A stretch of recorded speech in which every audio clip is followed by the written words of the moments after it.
9 வளைவு பாலத்தை மாத்திரமன்றி அதனை அண்மித்த பகுதியில் காணப்படும் சுரங்கத்தில் பயணிப்பதும் சுற்றுலா பயணிகளுக்கு வினோதத்தை வழங்குகிறது. அவர்களது வினோதத்தையும் மகிழ்ச்சியையும் இரட்டிப்பாக்கும் வகையில் 9 வளைவு பாலம் இரவு வேளையில் மின் விளக்குகளால் அலங்கரிக்கப்படுவதற்கான வேலைத்திட்டம் ஆரம்பிக்கப்படவுள்ளது.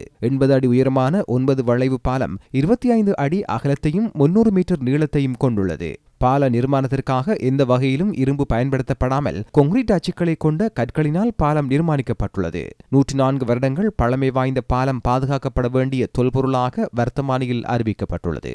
9 வளைவு பாலத்தை மேலும் உலகத்தினருக்கு அடையாளப்படுத்தும் வகையில் இரவு வேளையில் மின் விளக்குகளால் அலங்கரிக்க நடவடிக்கை எடுக்கப்பட்டது. நான் இலங்கையை நேசிக்கின்றேன்.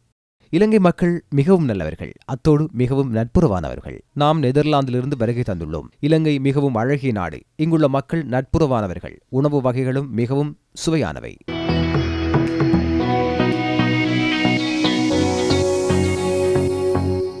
குறித்த வேலைத்திட்டத்திற்கு ஐரோப்பிய சங்கம் 17 மில்லியன் ரூபாவை வழங்கியுள்ளது. அது தொடர்பில் வேலைத்திட்டத்தின் இலங்கையின் செயற்பாட்டு முகாமையாளர் மஹிந்த ஜெயசுந்தர இவ்வாறு கருத்து வெளியிட்டார். எதிர்காலத்தில் எல்ல நகரில் உள்ள இரவு நேர சுற்றுலா பயணிகளின் கவர்ச்சியை இரவு வேளையில் 9 வளைவு பாலத்திற்கு ஈர்க்கும் வகையில் இந்த வேலை திட்டம் முன்னெடுக்கப்படுகிறது. தொல்பொருள் ரீதியில் முக்கியத்துவம் வாய்ந்த இந்த 9 வளைவு பாலத்திற்கு எவ்வித பாதிப்பும் ஏற்படாத வகையில் அதனை பேணி ஒளியேற்றும் நடவடிக்கையை முன்னெடுக்கப்படுகிறது. அந்த செயற்பாடுகளை நாம் நிறைவு செய்துள்ளோம். விரைவில் வருகை தரும் சுற்றுலா பயணிகளுக்காக அது திறந்து வைக்கப்படும்.